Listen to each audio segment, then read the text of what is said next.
In 3 weeks' time, the White House card will commence, and Ilia Topuria will completely dismantle and retire Justin Gaethje. I am so fucking excited, and I'm so happy to be an MMA fan right now, because how can you be a boxing fan of what we just saw happen transpire yesterday with Rico and Usyk?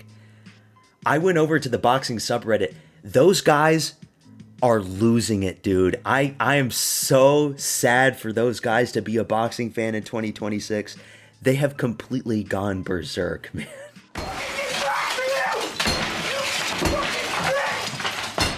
It is so fucking over. But with MMA, I know we have some bullshit here and there, but things usually transpire better in the future. You know, there's always a light at the end of the tunnel for new matchups, and we can always overlook shit because there's always new fights happening that are exciting. Whereas with boxing, I feel like for like a big boxing fight, you have to wait like every 4 or 5 months for the next one. You don't have that with the UFC. At least that's my opinion. But I'm excited for Ilia. We all know what's going to happen with him and Justin Gaethje. I made a video about that. I'm not going to completely write Justin off, but come on. He doesn't really have a realistic chance. This video, though, is about what happens to Ilia after. How does Topuria fare against all of the other contenders in the lightweight division? We've got 3 categories. No chance, which is like, they're victims. They're sacrificial lambs placed in front of a tiger meant to be consumed. They're free title defenses for Ilia in the no chance category. Small chance, a little bit better. I consider this to be like, 10 to 20% chance that they would beat Ilia, around that range. And then we have good chance, 40 to 50% chance. Those are the exciting matchups. Just to start off, I put Justin Gaethje in the no chance category, but he's not on this list. We're talking about people besides Gaethje. Gaethje, he has no chance. But you never know. No, only if Ilia breaks his foot. That's the only chance I give for Gaethje. No chance we're starting off. People are going to be mad at me because I know he has a big fan base. Just get used to it, bro. He has no chance.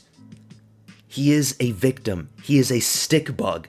He looks like he was liberated from a concentration camp by the Allies just to make weight, just to make 155. And I knew that it was going to happen 1 year ago at UFC 317. You want to know how? Because that was my first ever video I created on this channel. I predicted that Ilia was going to brutally knock Charles Oliveira out, and he did. And I just know that if Oliveira wins one more fight, the fanboys and everybody in the community are going to be asking for the rematch. He beat Gamrot quite well. It's a great win for him, but it was early notice Gamrot. It was supposed to be against Fiziev. And then he lays on top of Max Holloway and steals the BMF belt. Get rid of the fucking BMF belt, by the way. We don't care about the BMF belt anymore. Ilia Topuria completely starches out Oliveira again in the first round. Just like that. There's no way that Oliveira wins. If he fights in the pocket, he gets brutally knocked out. He can't submit him because Ilia's got great hips. He's too strong. He put him in a crucifix, dude. Ilia ate one clean flush elbow that landed in the middle of his face, and he just did not give a single fuck. So I don't want to see this fight ever, because it'll happen the exact same way. It's nothing. We move on. Fiziev, the Azerbaijani Ragnar Lothbrok himself. He's got to ditch that gross hairstyle, but I was so hyped up on Fiziev, but he loses to Ilia. 10-15% chance if he pulls it out of the bag, because his striking is just that good. But if he's getting knocked down by Gaethje's uppercuts in both fights, imagine what Ilia's uppercuts would do. That would be fucking nasty. I don't... And we're not going to see Fiziev get a title shot, okay? So, the Roofy loss was bad. Maybe he would have to go to fucking Norway and intune himself with his Viking roots and make it like a blood pact with Odin. and then he can like just beat everybody, like 3-4 fight winning streak. Then he get a title shot. But at that point, Ilya's probably going to be having a fight with Ryan Garcia. Fuck. I hate it when MMA fighters go to boxing. I hate boxing. Get rid of boxing forever. Disgusting, corrupt sport. I hate it. I only want to watch MMA now.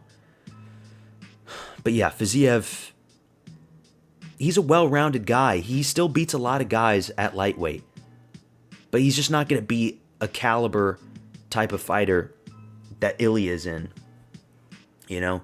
I could see Fiziev beating Grant Dawson quite easily, or Manuel Torres. You know? Obviously, Benny Boy gets destroyed by him. But yeah, that's about it. Who's next? It's obvious. It's the matchup that we all want after the Gaethje fight. It's the only one to make.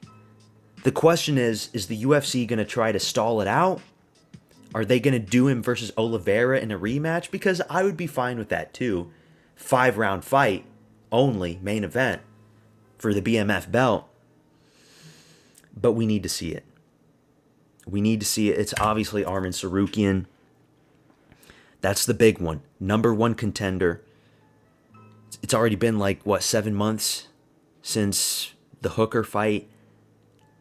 Nobody wants to fight him because he's that dangerous. Great, best wrestler in the division. Not the best striker. So how would he fare against Ilia? They're like the same build too. Same size, same build, same height. I'd have to look on the reach. Maybe Ilia has less reach. But if Ilia is that confident trading in the pocket with a guy like Josh Emmett, he would be comfortable trading with Arman. Arman got rocked by a big hook from Joaquin Silva. If Ilia landed that, I don't think Arman would be able to recover and try to get a takedown. I think he would get knocked out. TKO finish on the feet by Ilia, if that were Ilia in Joaquin Silva's shoes. People forget about that fight because it happened a while ago and Arman only fights once a year. But yeah, I mean, this is a true 50-50 matchup in my opinion. Just because of Arman's insane physique and his grappling, I could see a situation in which he dominates Ilia on the ground. It wouldn't surprise me. It wouldn't surprise anybody. Come on now. Because I know there's people that are saying, oh, Arman stands no chance at all. And then there's other people on the other foot. That's what makes it an exciting fight because we just don't know. True 50-50 matchup. I hope it happens one day. But yeah, Arman does have a good chance. We move on to another sacrificial lamb. Hot take. People aren't going to like this one. It's BSD. I put BSD in the no chance list because his defense that I saw against Dustin Poirier was very bad. He's not a good grappler. He's an above average grappler, but slightly above average. Couldn't bully DP with the grappling. Took a while for him to bully Dan Hooker with it. And that first round, Dan Hooker, it was looking scary for BSD. I think BSD gets completely destroyed by Ilia. Do you disagree? No, come on. You have to agree with me with that. He has nothing for Ilia on the grappling department. He's not going to knock Ilia out. BSD's got decent striking. He's got good head kicks, like the head kick we saw against Frivola. He's got this kind of violent nature. He's tough. He's gritty, whatever you want to say about him. But with the Moicano fight, he just got bludgeoned and cut open brutally. And I could see a similar situation where Ilia's just on top on full mount, landing giant elbows from the underworld and finishing BSD in horrible fashion. Or maybe another big giant hook right on the chin, on that Lorax French chin, like Jai Herbert, and just slumps him out badly off his feet. I could see that as well. I could see so many different ways that BSD loses this one. He has no chance. No chance at all. And I'm not going to take any slander in the comment section for the BSD fanboys because, he is French. The French fan base is real. They defend Imavov for the eye pokes. They defend Cyril Gahn for the eye pokes. BSD isn't on that level of scumminess, so I can respect BSD for that. But people are going to be saying that BSD destroys Ilia. Bro, you don't know this sport. Go to boxing, okay? Go watch Shakur Stevenson run around the ring for 12 boring rounds.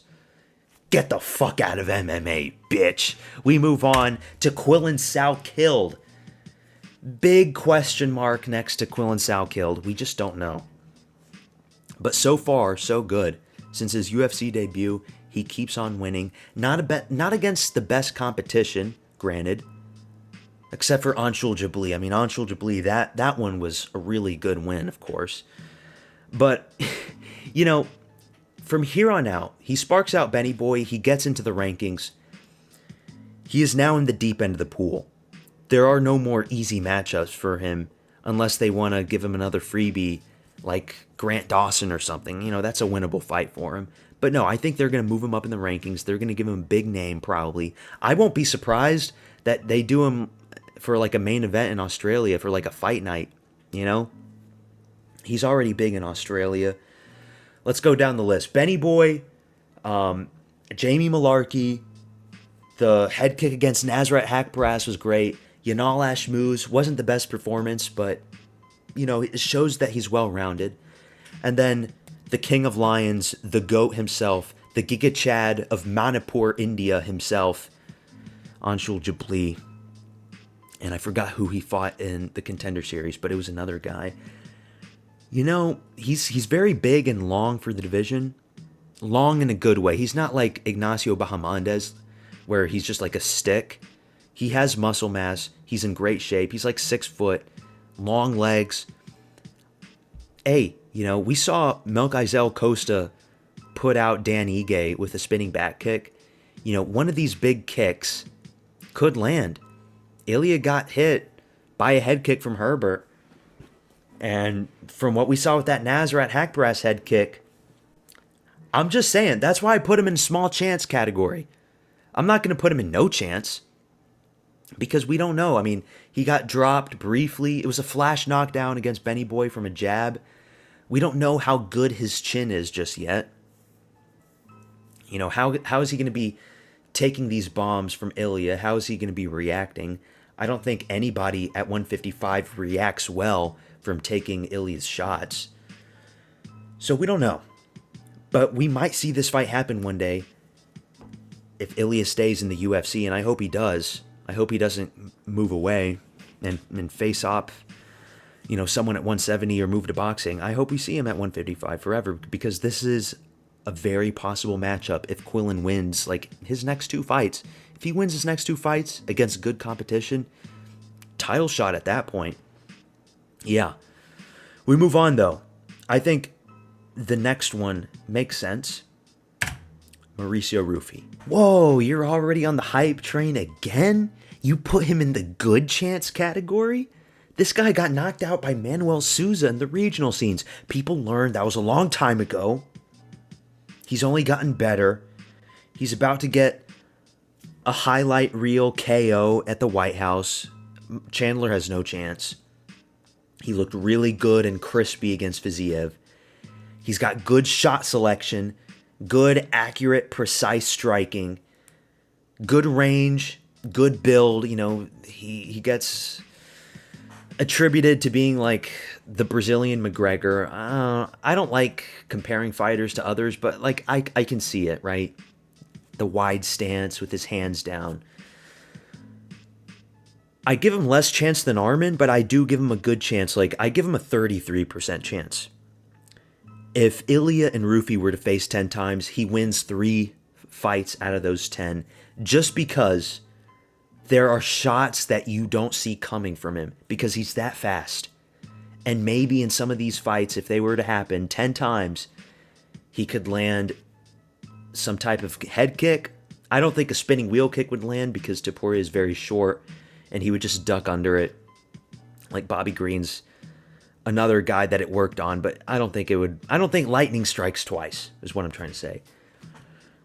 But I could see another type of kick, maybe spinning back kick or just a side head kick, shin to the temple, you know? I could see that jab working. If little Volkanovski can pepper you with that fast jab of his, then Rufi's jab is going to land as well. And it's going to bust your nose open. And maybe some 1-2s here and there could have some flash knockdowns. I'm just picturing stuff in my head, right? Because I can't predict, like some of these other guys, like Oliveira and BSD, that have no chance. I don't see that happening in those fights that Ilia is going to have with them. But I could see that for Rufi. He is a good striker, and he's only getting better. He's only getting better. So he's going to get the free win with Chandler. After that is really where we're going to see how good he is. Because that's going to propel him at the White House to a different level. And he's going to get a big fight after that. Who knows what's going to happen to him. But not many fights for a title shot for him. We'll just have to wait and see what happens with his career trajectory. Next fighter in the no chance category. It's obvious. It's Paddy Pimblett, lad. I know there's a lot of British people that are going to be mad. Go to the dentist office. Don't be mad at me. I got so much hate for my Paddy Pimblett videos because I knew he was going to lose to Gaethje. Don't be mad at me. Don't be mad at the messenger, okay? Be mad at your boy. His striking is terrible. His striking is awful. He was throwing hammer fists on his feet. And Gaethje looked shit in that fight too. Okay? It would not even be competitive. It would be sanctioned murder if he were to fight Ilia Topuria. It would be gross. It would be a hate watch. Like, you're watching that to see somebody be a victim. To see that pale skin turn red, filled with blood. Like, you saw what his face looked like after the Gaethje fight. Actually, no, his face wouldn't look like that in the Topuria fight because he just lands one shot and he's done for. Nah, he's not done for. He's got a chin. Let's be real. Let's be objective, okay? Paddy Pimblett, he has the Scouser chin. He wouldn't get knocked out with one shot, but he would take a lot of unnecessary punishment. It would probably be like the Josh Emmett fight, but worse, because at least Josh Emmett has a chance to land a big giant hook, right? Paddy Pimblett doesn't have that chance. His grappling would be completely negated. No submission threat that Topuria has to worry about from Paddy. It's not going to be like a Bobby Green triangle out of nowhere into, armbar. No, there's nothing like that Ilia has to worry about. Because Ilia's not stupid like Bobby Green is in that fight. Ilia completely dismantles him. I think Ilia would toy with him. I don't think he would knock him out. Like, he would knock him out whenever he would want, after he does a lot of damage to his face. But he would disfigure his face. He would fuck up Paddy Pimblett. And if you don't see that, I don't know what to tell you. You're just, go vote Nigel Farage, right? Go stop the fucking boats from invading your country before you come into my comment section. Go stop the invaders before you invade my comment section. And stop coping, okay? We move on to Money Moik. I give Money Moik, like, I would put Money Moik in the no chance category, but I put him in small chance, like 10% chance, only because he shocks me when I don't expect it. He wins fights that he shouldn't win, and then he loses fights that he shouldn't lose, It is embarrassing that he lost to Benny Boy, to Beneil Dariush. But it is good that he won to BSD. That BSD win is going to keep aging well. And maybe the Chris Duncan win will age well as well. Beat Chris Duncan. I was picking Duncan for that one. Dismantled him bad. How would he do against Ilia? It's a long time if he's ever going to get a title shot, but he is a big lightweight. 5'11", close to 6 foot. He was at eye level with Islam. Maybe half an inch taller. Got good leg kicks. Decent-ish striking. He's got that fucked up collarbone that comes out. But yeah, Ilia destroys him. I mean, Jose Aldo knocked him out. Korean Zombie knocked him out. Ilia's going to knock him out. Yeah, he fought at featherweight, and then he moves up. Lighter man skill, I guess, for Ilia. Yeah, what else is there to say? It's not going to happen. This fight's never going to happen. But Ilia destroys Moicano pretty badly. And then, last one. Who could I put in this last blank space where it makes a little sense, but I put him last for a reason. It is obviously Gamrot. Whoa. Gamrot is pillow-fisted. He has no power in his fist. He's terrible. So you put a very dominant grappler like Armin, a very good striker like Rufy, but Gamrot. That's right, Gamrot did beat Armin Tsarukyan. So if Armin is a good grappler, then what does that make Gamrot? It was an early notice fight for Gamrot in the Oliveira fight. He comes back. He gets rid of a very hyped up prospect in Esteban Ribovic. Made it look easy. I think if Gamrot and Islam were to fight like a few years ago when Islam was coming up, I think that would be a close fight. How he does against Ilia, though, I give him less chance than Armin and Rufy, just because he is pillow-fisted. But if you can dominate Armin in the grappling, you can dominate Ilia with grappling too, okay? Ilia hasn't really faced any good grapplers besides Oliveira, and that ended in the first round. So we just don't know. And you can say what you want about Gamrot, but he's not super duper chinny, okay? He survived Dan Hooker. Dan Hooker's a good scrapper, good and tall for the division, and he survived him. You know? Free win over Fiziev. I'm trying to think of other fights. Ludovic Klein, I think Ludovic Klein is all right. I think that win for him is going to age well. I can't remember who Ludovic Klein is facing next, but he's got a fight coming up. We'll see. Yeah, Gamrot, I give him a 33% chance. Fine, you know. There is a universe in which Gamrot gets the body lock and just steals 3 rounds and wins 49-48. There is a universe in which that happens. And don't tell me that there isn't. He took down Oliveira. It's just that Oliveira's BJJ and his defense on his back is just on a completely different level. We haven't really seen Ilia in those positions except for the Bryce Mitchell fight. It happened a long time ago. Ilia's improved since then. Yada, yada, yada. But, yeah, Gamrot. I think you can agree with this chart here. I guess my biggest take would be BSD, but I just know BSD gets flatlined by Ilia. I'm sorry.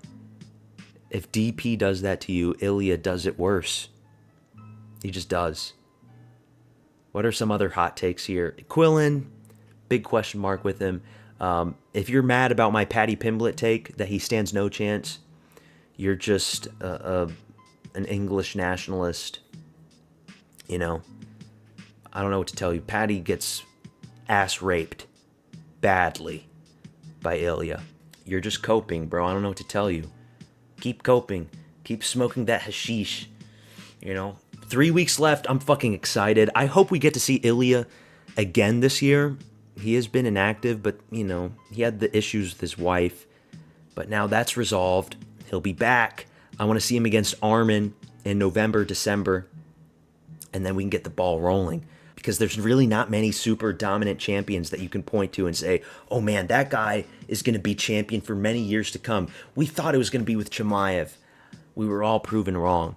But yeah, that's all I got. Subscribe to the channel if you haven't already. I'll catch you guys in the next one. Peace out, motherfuckers.